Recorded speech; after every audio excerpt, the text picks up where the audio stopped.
Hola, soy Manolo Castellano y dedico mi vida a explorar talento científico. En este podcast no hablamos de ciencia, pero sí hablamos de científicos y de científicos que están cambiando el mundo. Hablamos con emprendedores, con profesionales de la ciencia que destacan en sectores como biotech, biofarma, biomedicina o agroalimentario, y también hablamos con recruiters, con headhunters que nos acercan al mundo de la selección de personal científico. Hoy tenemos la suerte de contar con Meritxell Teixidó. Meritxell es CEO y CSO de Gate2Brain, que es una joven empresa biotecnológica que se dedica a dar soluciones terapéuticas a los problemas de barreras biológicas, como es el caso de la barrera hematoencefálica. Recordaros que este podcast es posible gracias a Talento Científico, una boutique de reclutamiento y selección que te ayuda a incorporar a los mejores perfiles científico-técnicos para tu empresa. ¿Queréis explorar talento científico conmigo? Allá vamos con la entrevista de hoy. Meritxell, un gustazo tenerte hoy en el programa. Un gustazo estar aquí una mañana con vosotros. Bueno, Meritxell es CEO de Gate2Brain. Ahora nos explicarás un poco más en profundidad tu empresa. Y Meritxell, a diferencia de algunos otros invitados que tenemos en el podcast, que llevan ya un montón de años trabajando como emprendedores en su empresa o habiendo fundado diferentes empresas, Meritxell no lleva tantos años, pero no lleva tantos años en esa segunda parte. Sí lleva años en la parte primera, en la parte de investigación, con un bagaje tremendo, ¿no? Meritxell, vamos a empezar por el principio, ¿vale? Vamos a empezar por la Meritxell que decidió hacer algo que tuviera que ver con la ciencia. Tú vienes del mundo de la química, ¿verdad? Sí, yo soy química de formación. Sí, estudié en la Universidad de Barcelona, me encantaba la química, pero tengo de confesar que de hecho cuando me matriculé en químicas también mi segunda opción era económicas, con lo cual algo había allí. Vale. ¿Vale? Algo había. Pero bueno, había entré en la primera opción, con lo cual soy química, y hice después el máster y el doctorado en química de péptidos. Qué bueno. Oye, ¿y por aquel entonces no se te ocurrió la posibilidad de que esa combinación de económicas y químicas era la combinación adecuada? Y a lo mejor, bueno, seguramente no hubiera podido, pero a veces pienso, ojalá hubiera hecho las dos, pero es un poquito locura. Pero sí, pero al final he visto que he acabado haciendo un MBA, con lo cual esa parte de económica era imprescindible. Y tener un buen CFO en la compañía, por supuesto. El MBA solo me ha permitido que Sergi me entienda un poco más, yo lo entiendo un poco más a veces. Hablemos el mismo idioma. Oye, entonces, hay un momento en el que decides ya hacer la tesis doctoral, ¿no? Después del máster. Cuéntanos un poco, muy resumidamente, de qué iba tu tesis. Vale, mira, voy a corregirte un pelín. Eso de directo, ¿no? Y un poco, ahí muestra un poco mi tipo de carácter, ¿vale? Yo hice el máster en péptidos como vacunas para la fiebre aftosa. Eso me ha dado un bagaje que después me ha servido para la vida, ¿no? Después todos hemos descubierto un poco más qué son las vacunas sintéticas. Y yo quería hacer el doctorado y no habían becas de doctorado, pero quería hacer el doctorado. Entonces empecé a trabajar para varios proyectos que eran para empresa, pero buscando que un día hubiera una beca, ¿no? Estuve un par de años. Y ese tiempo también me ayudó mucho a aprender, a trabajar y tal. Entonces sí que empecé el doctorado. Y hice el doctorado un poco locura. Eran de péptidos que tuvieran la capacidad de llegar al cerebro. En ese momento había un dogma que es que no hay ningún péptido que llegue al cerebro. Entonces empezamos a poner como mismo las herramientas para descubrirlos. Como digo yo, mi tesis tenía el título "Vamos a encontrarlos", y después fue "Herramientas para encontrar los péptidos que un día van al cerebro", ¿no? Pero bueno, las tesis siempre cambian de título. Pero aprendí mucho. Y de hecho, en el fondo es la semilla de descubrir un problema, que es que los fármacos no llegan al cerebro con toda la eficacia que queremos. Y de ahí surge un poquito la idea de, pues vamos a trabajar en ese campo hasta crear Gate2Brain. Muy bien. Entonces, por aquel entonces, tu mente, imagino que absolutamente académica, ¿no? Con tus papers, tus referees. ¿Cómo evoluciona eso, Meritxell? A mí siempre me ha gustado mucho la parte de pensar que la tecnología o la ciencia que hacíamos en el laboratorio, tanto yo como la gente que yo codirigía, pues a mí me gustaba pensar que esa tecnología nos acercaba un poco más al usuario final. Y con lo cual me hacía ilusión, ¿no? Y entonces ya es un tipo de científico en el que busca o desarrolla algo con una potencial uso no tan lejano, que seguía siendo súper lejano, pero partiendo de una necesidad que detectábamos. Y entonces un poco lo orquesté alrededor de eso. Empezamos a buscar qué péptidos, y eso eran las primeras tesis, qué péptidos, de dónde los podíamos sacar, si los sacábamos de la naturaleza. Y entonces fueron tesis, pero siempre con ese objetivo de que si queríamos que tuviera aplicación, pues se tenía de poner una patente para tener esa aplicación y poderlo llevar más allí. O colaborar con os explico un poco la tecnología, si se entenderá. Nosotros tenemos péptidos que son como tractores que van al cerebro y que llevan a modo de remolque unido covalentemente fármacos que por sí solos no saben llegar. Eso es Gate to Brain, eso es la tecnología, eso es el desarrollo de los 15 años en IRB.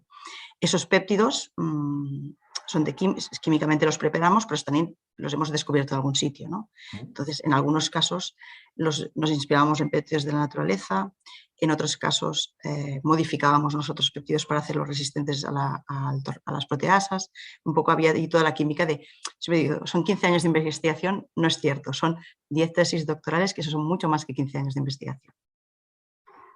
Pero sí que era un investigador que desde la academia miraba, aunque fuera un horizonte lejano, que eso tuviera un camino más o menos dibujado hacia una aplicación. ¿Qué tipo de personas o de profesionales o de becarios o de postdocs necesitas para llegar a eso con solidez? Es decir, ¿te puedes quedar en hacer una parte sola? ¿Tienes que ser más ambicioso para tener, no sé, a un grupo de gente más interdisciplinar? ¿Cómo se hace eso, Meritxell? En nuestro caso, yo creo que el secreto era, nuestra apuesta, vamos a decirlo así, era un grupo muy multidisciplinar, súper motivado por una misión común. ¿Vale? Entonces, la misión común era, nosotros podemos crear una tecnología que mejore el transporte de fármacos al cerebro y dar una oportunidad a esos fármacos que son prometedores, pero no saben llegar. Entonces, con esa misión común, bajo ese paraguas, pues podía haber gente de bioinformática, biólogos, químicos, y después cuando colaborábamos, por ejemplo, con San Joan de Déu empezamos a colaborar, que eran oncólogos, pero el hecho de que en común en el fondo era una misión. Por eso digo que a veces la frontera entre la academia y una empresa es muy, muy fina. Y después un equipo muy variado, donde yo creo que todos ellos aportaron unos años, los años de su tesis, algún postdoc, y después continuaron su camino, y sus caminos han sido súper variados. Yo creo que todos recuerdan esos años con cariño por haber sido un granito, un espacio en esa cadena, ¿no? Y después se han dedicado, pues, desde gente que se dedica a patentes, gente que trabaja en empresa pequeña, en empresa grande, gente que trabaja como químico en el sello de Can Roca, los colores, ¿no? Pero yo creo que es gente que entendió, le apeteció esa misión y entonces decidió hacer su tesis aportando a eso. Interesante esto de la misión, porque realmente yo creo que tú eres el ejemplo claro de una persona que puede tener esa misión y desarrollarla hasta sus últimas consecuencias, ¿no? Y yo imagino que cuando empezaste la tesis tenías la barrera hematoencefálica aquí en la cabeza, ¿no? Y la sigues teniendo en ciertos aspectos, ¿no? Sí. Bueno, es que es ahí, ¿no? Es decir, a mí me sorprendía y me costaba de asumir, ¿no? Que realmente, por un lado, hay dos números muy importantes. Uno es que 1 de cada 4 de nosotros necesita el tratamiento del cerebro durante nuestra vida. Eso es mucha gente, ¿eh? Y no estamos hablando de dolor de cabeza, ¿vale? Y el otro número es, bueno, la suerte es que hay muchos grupos, tanto académicos, empresas pequeñas, grandes, centros, desarrollando fármacos para esas enfermedades, pero el 98% de estos candidatos no llegan a ser una oportunidad para los pacientes porque no llegan al cerebro. Entonces es como, bueno, ahí hay clarísimamente una necesidad de un tractor, bueno, de algo que mejore el transporte, ¿no? Y entonces ahí me situé y estoy contenta. Tú de hecho, tuviste 14 años, ¿no? Como Research Associate allí en el IRB. ¿Cómo evoluciona no solo tu ciencia, tu investigación hacia algo más transaccional, sino cómo evoluciona tu cabeza como científico hacia algo más empresarial? Claro. ¿Eso lo venía ya de serie? No, sí que es verdad que entiendo que el IRB también es un sitio muy... Es un sitio privilegiado, ¿no? Para poderlo hacer. Claro, es decir, ¿no? Tú te encuentras con esa misión, mira qué bien, vamos a estructurarlo de forma que se patente y se publique, por supuesto, vamos avanzando, pero llega un momento y dices, ya, pero es que esto no puede ser un juego de solo ir haciendo patentes y publicando. decir, ¿cómo vamos a ir más allá? Y entonces empezamos a tener un par de colaboraciones de verle aplicación, pintaban bien. Para eso conseguimos ayudas que aún estaban en el entorno académico, pero era para ver el potencial de esa transferencia. ¿Cómo cuáles? Pues, por ejemplo, el Llavó y el Producta, que son 2 proyectos de Agaur. Después tuvimos el Cash Impulse, el Validate, que casi como proyecto final. Pero también era una filosofía, lo que dice, una transformación de que dices, bueno, si esto quiero ir más allá y lo quiero vivir en primera persona, que es una opción de vida, una opción personal, esto se tiene que ir transformando, con lo cual el tipo de grupo se tiene que ir transformando. Ese calendario se fue cuadrando también con que Ernest Giral, que era el PI del grupo, se jubilaba en septiembre del 2020, pues esas cosas se va cuadrando calendario, pero tipo 4 años vista. Pues ya no cogemos PhD student, cogemos un postdoc para ir acabando.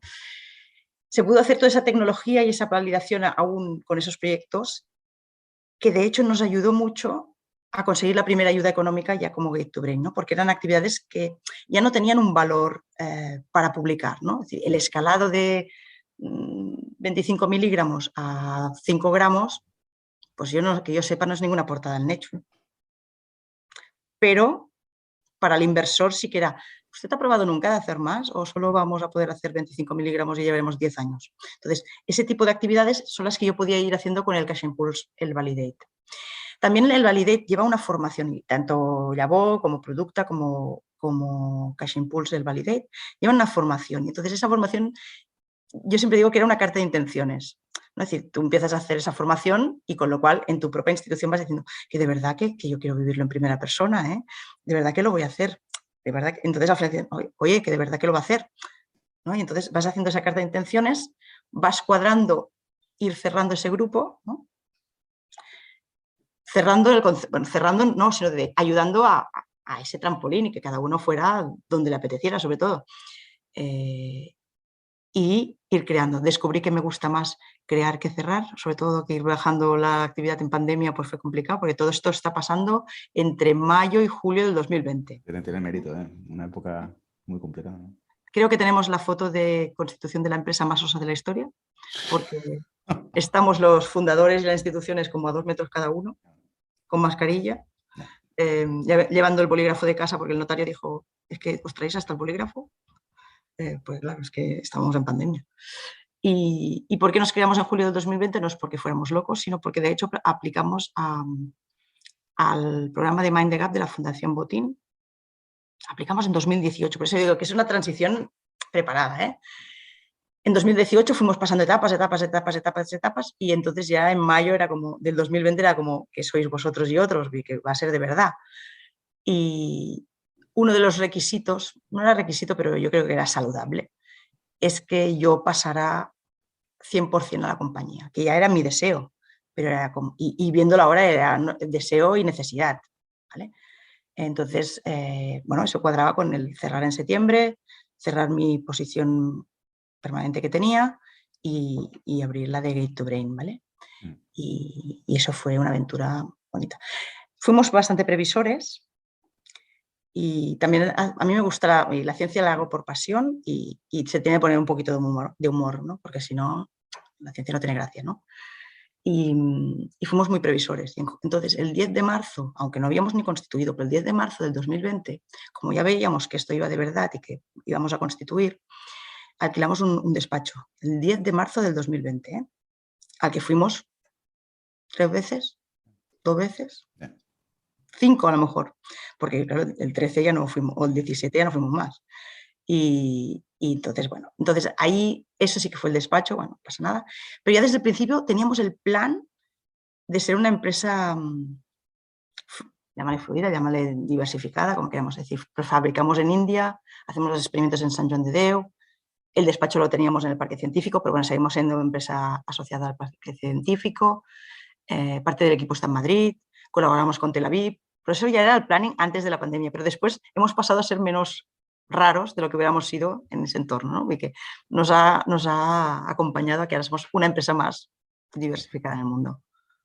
Michelle, ¿qué es lo que tienes? O sea, ¿hay algún momento en el que tú te das cuenta de que tienes que hacer algo diferente para pasar a esa liga que es diferente? tengo de empezar a creérmelo. Y ahí empezar a... una cosa es la carta de intenciones, ¿no? ¿Vale? Que es la carta que vas a explicar, ¿no? En el fondo vas diciendo, hago esto, y te dirás, pues parece que está interesada. Y la otra es creérmelo que podía hacerlo. Es decir, a mí me apetecía vivirlo en primera persona, pero tienes de creer que puedes hacerlo. Eso no quiere decir hacerlo ni solo, ni tú pudiendo cubrir todas las necesidades y todos los skills que se necesitan en una compañía, pero que quería vivirlo en primera persona, con lo cual, vale, pues para entenderme con la persona de finanzas, tenía de conocer más las finanzas, con lo cual, vale, pues decidí hacer un MBA, no para sustituir a nadie, sino para entendernos como mínimo, ¿vale? Y sobre todo creernos, ¿no? Porque es lo que a veces yo comento, ¿no? De que cuando haces el doctorado, cuando estás en el mundo académico, tienes muchas habilidades. Lo que pasa es que no le sabes poner nombre. Es decir, ¿no? Lideras un grupo en los momentos buenos, los momentos malos, hacer las conexiones de buscar partners para no sé qué. Después, muchas de estas habilidades como habilidad son las mismas que necesitas en una compañía tan pequeña como Gate to Brain, ¿no? Encontrar quién nos puede hacer la biodistribución, cómo lo podemos hacer, comentarle a este si a lo mejor podemos hacer las muestras en San Juan de Déu y traerlas para allá. Y esto es el ADN del investigador. Es lo único que no sabemos a veces ponerle el nombre. ¿Por qué nos cuesta tanto identificar todo eso? Yo creo que durante años, y yo creo que está cambiando, durante años se veía como la persona que hacía el doctorado o el postdoc como que eran los pasos previos de una carrera académica, de ser profesor, ser catedrático. Y no es que ahora se vayan al lado oscuro, yo eso no lo creo. Ni creo que salten porque no hay suficientes plazas de profesor. No, no, es que esas etapas te dan las habilidades para trabajar de otras cosas. Entonces ahí, en ese camino que era como muy lineal antes, no le dabas valor a esas habilidades. Cuando se diversifica y es como un delta con ramificaciones, entonces es que las habilidades son lo más importante, pero eso pasa en la formación y pasa con los niños, la formación, la escolarización que teníamos nosotros cuando era pequeño era como solo de conceptos y ahora es más de qué habilidades tienen.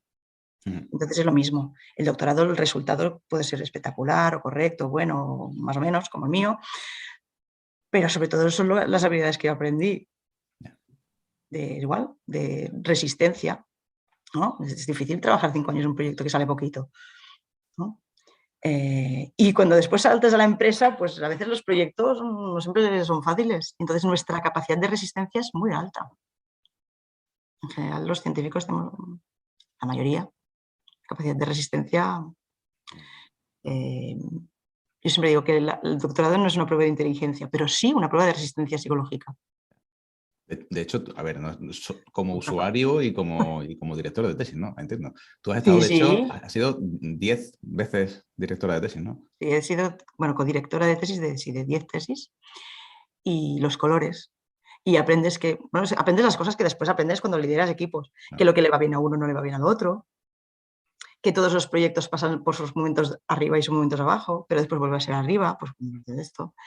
Que en el fondo lo que tienes de buscar es la pasión de cada uno, que trabajar por algo que no te apasiona es muy complicado, con lo cual, en el fondo, la tesis es un tiempo compartido con ellos. A mí la parte de docencia me encantaba. Es un tiempo compartido con ellos para ayudarles a ver que el mundo, como este mapa de aquí, es súper grande y que el camino que puede escoger Pepito, que decía irse de postdoc, es su camino y es perfecto. Pero a lo mejor otro dirá, pues a mí lo que me apetece es pues, otra cosa. Y es que yo siempre, una de las cosas que creo es que los científicos trabajar de algo que no nos apasione es complicado. Yeah. ¿Verdad? Lo hemos comentado en alguna ocasión, ¿no? Lo de algo, ¿qué significa algo que me apasiona? ¿No? ¿Cuál es mi misión? ¿Qué es lo que yo quiero hacer? ¿No? Y evidentemente cada uno tenemos 1000 cosas que podemos hacer, ¿no? Y 1000 cosas que nos puedan gustar. Pero tenemos que aprender a cambiar el mensaje, ¿no?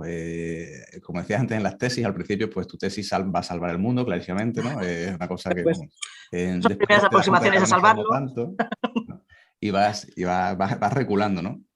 Dentro de esa resistencia a largo plazo, ¿cómo evoluciona, en tu caso, en el caso de Meritxell, el deseo de llevar al mercado algo, ¿no? Dentro de que la misión es la misma, el mensaje es muy parecido, pero hay algo que cambia, ¿no? Y para que cambie eso hay que hacer las cosas de manera diferente. ¿Cómo evoluciona en tu caso? Seguramente al principio yo no le decía, lo que quiero es llevarlo al mercado, porque probablemente no Claro. era tan consciente de decirlo así, sino que en el fondo era, o sea, me gustaría que con lo que hacemos tuviera un propósito más allí de publicar, ¿no? Tuviera no sé, una utilidad, vamos. O, es decir, que nuestro objetivo fuera llevarlo lo más allí que pudiéramos como ciencia. Es decir, ¿no? Es decir, como ciencia o como proyecto. ¿No? Es decir, bueno, lo más allá es la publicación o lo más allá es ver si un día funcionan ratones. Pues imagínate, bueno, ya el salto ya. Y si un día funciona ya imaginamos que un día podíamos curar a un niño. Una cosa es que cuando más, es decir, nosotros ese primer tractor remolque, el que desarrollamos en Gatorade es en oncología pediátrica, de un tipo de tumores cerebrales sin cura a día de hoy, ¿vale? Con lo cual, sí que vas avanzando hacia, ¿te imaginas que un día curáramos un niño? Bueno, nosotros no, probablemente, pues igual lo licenciamos a no sé quién y se llega a curar un niño con una cosa que ha surgido de todo este tiempo. Entonces, eso para mí era bonito. Es verdad que cuando más te acercas, también tu parte de responsabilidad es más importante en el sentido de, ojo, que estamos más cerca de la gente que lo sufre. Con lo cual, tu grado de honestidad, de saberlo, no les vas a decir, no, pero seguro que fallas, no lo vas a decir. Pero tienes ser un freno siempre de no sobrevalorar, no sobrevender las cosas, ¿vale? Y si os fijáis en nuestra web, hablamos más de los tractores que de los tumores infantiles, ¿no? Y ojalá, y luchamos, lo trabajamos cada día para que eso avance. Claro. Pero somos Sí, una pero eso se fábrica. aprende también. Claro. ¿Vale? Entonces yo creo que cuando vas avanzando te hace mucha ilusión, pero que la ilusión no te lleve a sobrevender. Ya, ¿Vale? Entonces es como... ya. Entonces, creo que es un trabajo. ¿Cuándo decides que quieres montar tú la historia? Porque imagino que si vienes más del mundo académico, siempre está la tendencia a trabajar por cuenta ajena, ¿no? Porque bueno, lo que suele ocurrir. ¿Qué es lo que te hace a ti pensar, no, es que esto si yo no lo hago no ocurre, o si yo no lo hago no me quedo tranquila? No fue el si yo no lo hago, no ocurre, que también probablemente hubiera sido así, ¿eh? Porque, bueno, por organización, ¿no? Si no lo hacía yo, pues eso terminaría allí y ya está. Pero la fuerza no fue si no lo hago yo, no se va a hacer, sino es que me apetece. Es que me apetece vivirlo en primera persona. Duraremos lo que dure, llevaremos. Es decir, que el objetivo sea llevarlo lo más allá de lo que tiene de ser, ¿no? Y puede ser que de golpe encontremos un muro, una barrera y digas, mira, esta es insalvable, ¿no? Pero bueno, que haya sido un equipo, con lo cual es llevar un equipo para hacer que eso lleve lo más lejos posible. Y eso yo creo que enseguida me apetecía verlo en primera persona.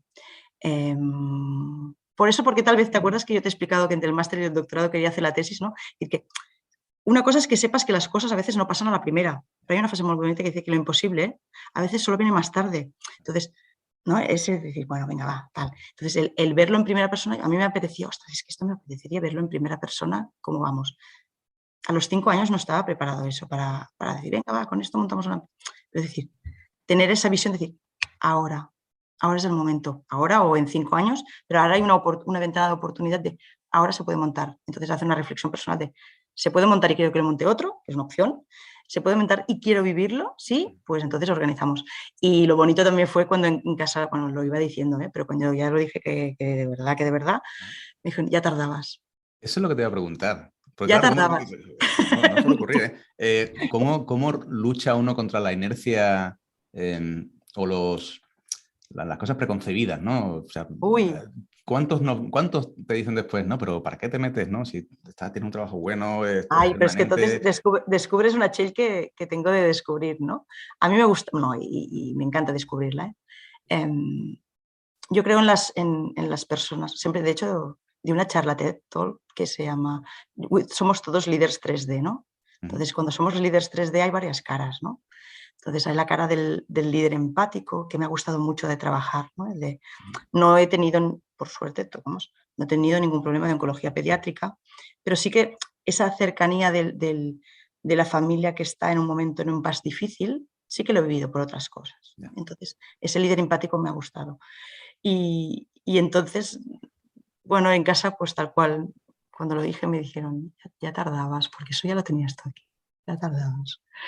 Y Desde el bueno, punto de pues vista de ese ya la... tardabas no es bronca, ¿eh? Ese Sí, sí, sí, es que se te veía, es que no podías resistir. claro. Y desde el punto de vista de la institución que te tiene contratada, ¿cuáles son los incentivos que tú tienes para dar el salto? Bueno, es un planteamiento de... Claro, también está un poco nebuloso con pandemia, sin pandemia, ¿no? Yeah.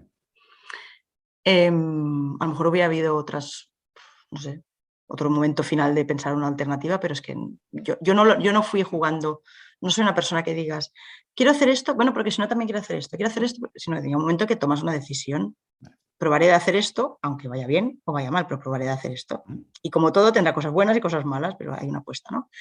Entonces, con lo cual yo planteé en IRB que Gate to Brain era creo que era una salida bonita para la tecnología, para un grupo que cerraba porque se jubilaba Ernest, para yo esa ilusión de verlo en primera persona. Yo creo que era un conjunto de cosas. Entonces, a partir de ahí todos remamos para que eso pudiera tener lugar aún en la pandemia. Meritxell, cuando ya te arremangas, empiezan a ocurrir cosas, ya claramente te ves en el proyecto nuevo y empieza una vida nueva, en cierto modo, ¿qué es lo primero que te llama la atención de esa vida nueva?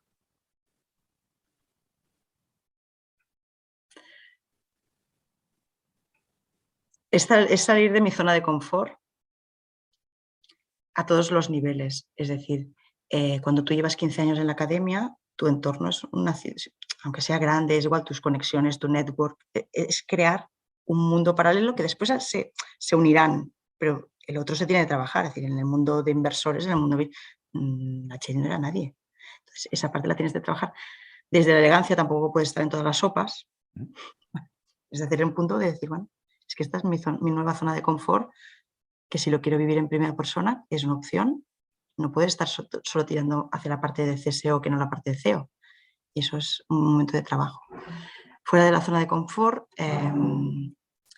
hay cosas que eran igual que en la academia, ¿no? Es decir, por motivos diferentes, ¿no? Pero bueno, ayudar al equipo a ver que cuando las cosas salen es que lo vamos a petar, pero a veces el momento de lo vamos a petar y vamos a petar es muy cercano en el tiempo, ¿no? Entonces, bueno, pues que los apps sean muy, muy correctamente para arriba, sin sobrevalorarlos, pero correctamente, y que los bajos pues no sean tan bajos, ¿no? Y entonces, como equipo, pero eso en el fondo no se parece en nada, pero es como cuando diriges una tesis, ¿no? Que hay el día que te viene súper contenta la persona y el día que está, bueno, pues vas ahí mentorizando, ¿no?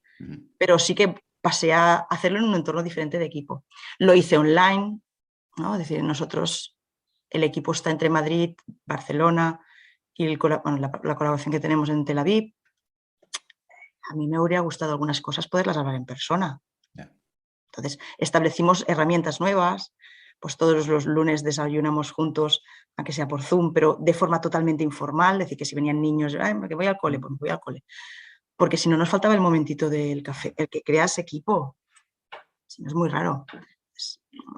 Para eso hace falta formarse, es decir, para saber cómo crear un equipo remoto desde cero, o sea, desde el inicio del propio proyecto, o es más, bueno, lo que va saliendo o intuición.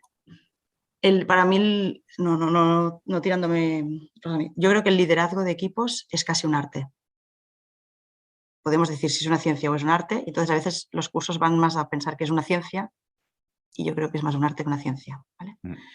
En remoto, bueno, lo correcto. A mí, por ejemplo, me costó mucho la parte de dar el pitch online, porque tú en presencial puedes gesticular y tal vez ahora todos nos hemos acostumbrado, pero al principio era una cosa tan artificial gesticular a través de una pantallita, era muy artificial.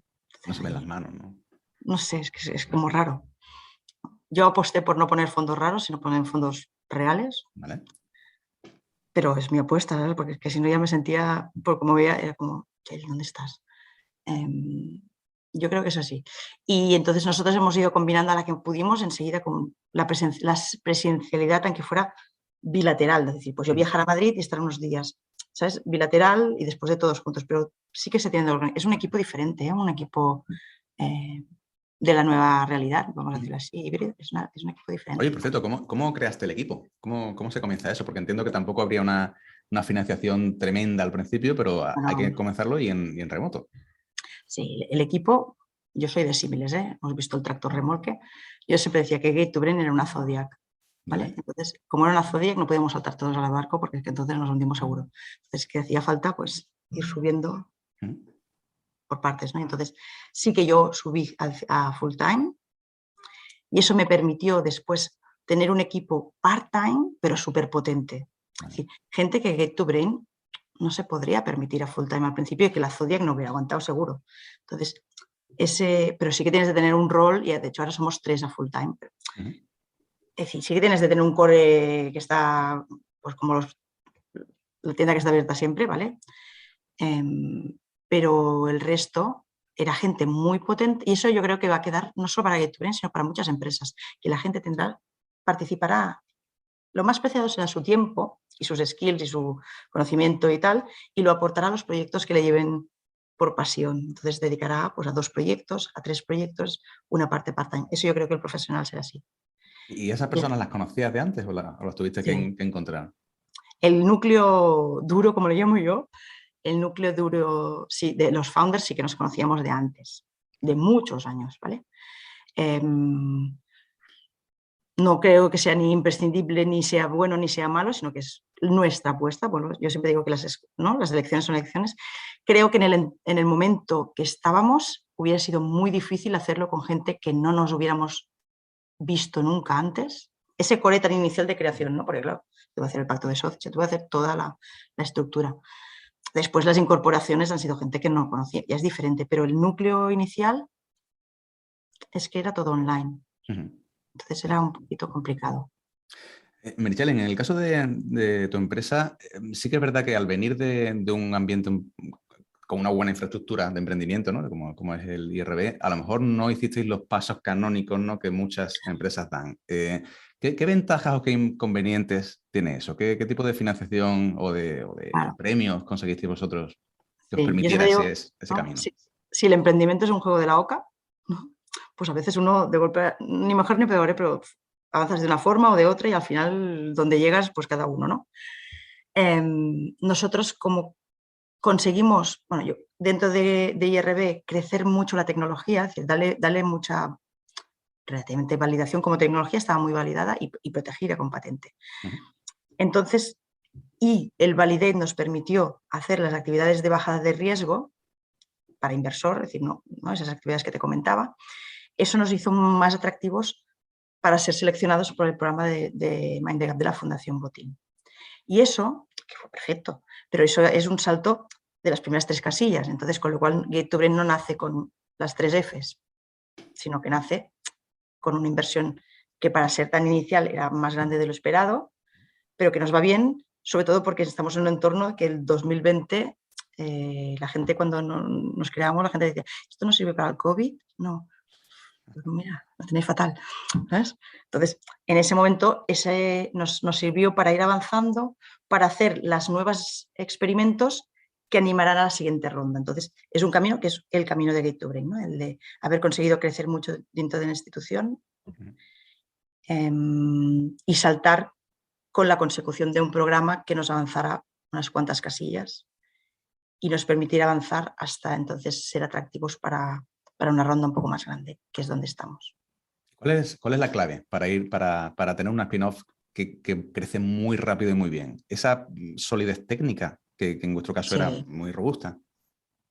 Sí. Yo creo, y no me equivocaré mucho, que un inversor invierte en el equipo, eso lo hemos leído y eso es una realidad, pero también para mí en biotech invierte en una ciencia muy sólida. Y eso en diferentes entornos puede ser diferente, pero en este caso eso solo se consigue con años y gente. ¿No? Es decir, es curioso, pero muchas tecnologías de deep tech o de como queramos llamarle, muchas pasan a ser spin-off y te dicen, sí, llevábamos 10 años desarrollando, llevamos 15 años. Nadie te dice, llevamos 3 meses ni un año.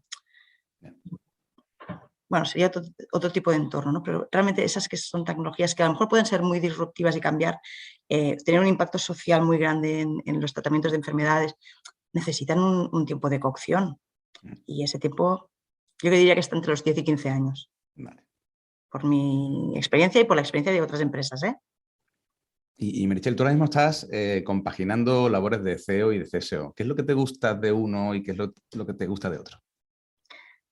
De CSEO me gusta estar cerca de los péptidos, que los he querido mucho durante muchos años, entonces estar cerca de la barrera, Tú no pipeteas ya, espero, ¿no? No pipeteo, pero tampoco pipeteaba hace un tiempo, ¿eh? Ya. Pero bueno, el ver el día a día, el de cuando comentamos pues, con Claudia, que es el doctorado industrial que tenemos, pues como es, ¿no? La primera vez que que yo vi que llegaba un lote de India de 10 gramos de nuestro tractor remolque, casi lloraba, porque lo máximo que había visto yo eran 25 miligramos juntos. Y eso no es trabajar un poquito más una tarde, es hacer un escalado, ¿no? Entonces, estar cerca de eso me gusta, aportando, como todo el equipo, decir ideas, posibilidades de mejora. Y después de la otra parte me gusta lo que significa un poco ser mujer orquesta, ¿no? Es estar cerca de lo que será al final, ¿no? Es decir, entender qué es lo que quiere a lo mejor no una familia, pero sí un oncólogo pediátrico, ¿qué quiere? ¿Quiere que sea intravenoso? ¿Qué quiere? Quiere que, ¿no? Entender eso, que solo se puede hacer haciendo cafés. He hecho un montón de cafés, la mayoría virtuales, pero muchos presenciales, para conocer más. Porque si no, bueno, yo creo que es la manera, me gusta. Cuando crezca más aún la empresa, ¿con cuál te quedas? ¿Qué hacemos? Yo creo, así como con la bola de cristal, ¿eh? Yo creo que donde empezaré a ser más torpe es en la parte de ciencia, cuando esto ya vaya pues a experimentos con animales superiores, ¿sabes? En esa parte yo ya no lo he visto nunca. Entonces, esa parte de ciencia, por supuesto, el equipo está complementado, pero en esa parte yo empezaré a ser muy torpe. Es verdad que en mí habrá esa semilla de, a ver, inicialmente cómo pensamos este péptido, por qué era así, pero eso es casi un advisor de esa parte, ¿vale? Igual que después pasará con la otra parte, ¿no? Si crecemos, pues habrá un momento que espero que tarde, que aún me apetece verlo un poco más, pero cuando llega un momento en que esa compañía a lo mejor no seré yo la persona óptima. Si llega ese momento, pues es perfecto, porque quiere decir que ha crecido. Puede ser que en Gate to Brain no pase tanto, pues nuestra idea es avanzar la tecnología, intentar enamorar a alguien para que nos adquiera, ¿vale?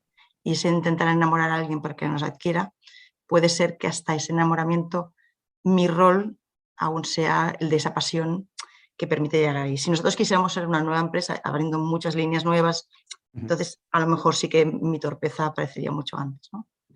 En nuestra estrategia puede ser que no sea, que con soporte de más equipo, de cómo se hace la CMC, cómo se hace operaciones, cómo se hace el escalado, cómo se hace la formulación, cosas que yo no he visto nunca, pero a las que me apasiona aprender, podamos ir como equipo, ¿no? Hasta ese punto del enamoramiento. ¿Y cuándo decide uno que la estrategia lógica es la adquisición? Cuando quieres tener impacto. Vale. Es decir, me refiero,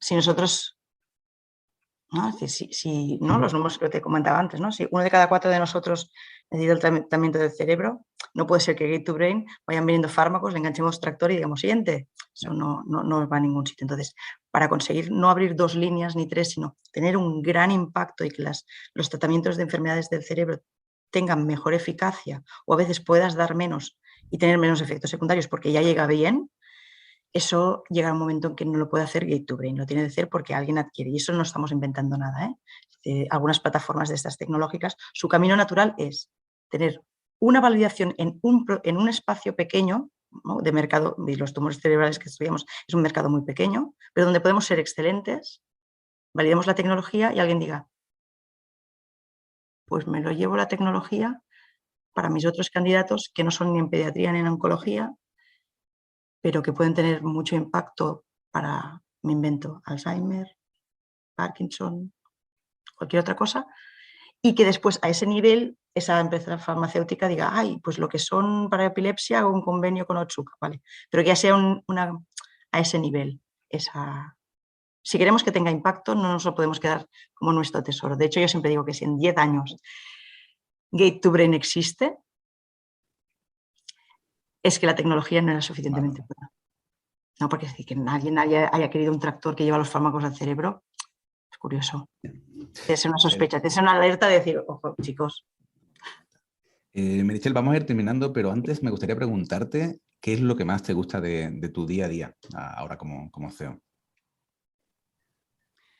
Me gusta la visión global de que todo es ser CEO. CEO es hacer esta entrevista, CEO es, antes que me he reunido con Claudia para unos problemas que tenía de la llegada del producto para hacer unos experimentos que tiene planeados. Me gusta hasta cuando voy a dar unas clases, el Día de la Ciencia y la Mujer, voy a dar una charla en un cole. Esa visión así de mujer orquesta me gusta. Muy bien. Meritxell, ¿qué te voy a decir? Que ha sido un gustazo hablar contigo. Creo que hemos aprendido un montón. También de cómo se pueden hacer las cosas también, no de forma puramente canónica, ¿no? No, son Las caminos. competencias propias y lo que te rodea, ¿no? Y por supuesto, seguiremos hablando, ¿vale? Vale, perfecto. Gracias por vosotros para contactar conmigo. Mil gracias, Meritxell. A ti. Chao.